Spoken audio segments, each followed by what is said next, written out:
台南都會區北外環道路目前已經完成前3期工程，第4期規劃為永康區嘉定里截止曲彎，跨越鹹水溪，銜接中華北路，全長大約3.7公里，其中包含高架路段，引發沿線居民反彈。自規劃多處向中央申請，但相關單位都將權責回歸台南市工務局。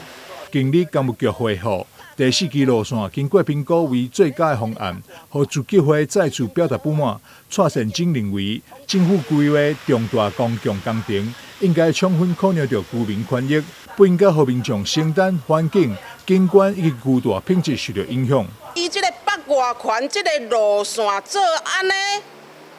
是咧危害百姓、危害人民，咧開這個國庫的冤枉錢。啊，是講伊事實有這個價值，那是如果那是無，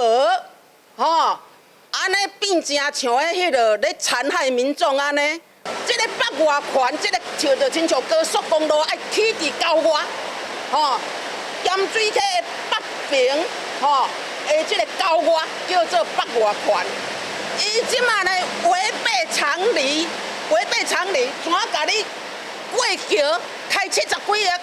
開要幾百億的，這搭車第4期的佫開100多億，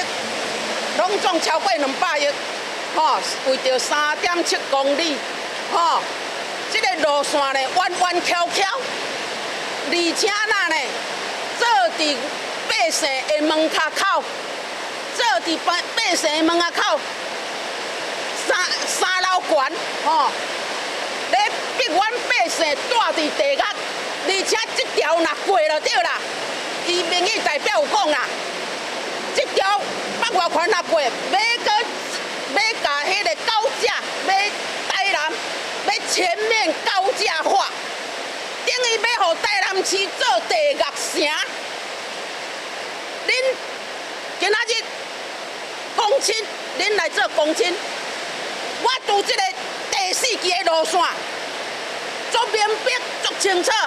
顯予大家看，予大家做公親。自計會指出，台南市工務局7月10號復函當中，以第4期河道縮減設計水利法規以及北環富安路較矮，可能造成安南區跳傘等理由說明路線規劃，但自計會認為相關講法可能會造成南北環居民對立，也無法度回應居民居住權以及公共工程決策透明度疑慮。蔡善珍呼籲政府應該正視地方聲音，重新檢視北外環4期路線，公開完整評估資料，讓居民充分參與討論，而不是在特定的方案下要求民眾接受，也希望透過這次發聲，和社會各界來做公親。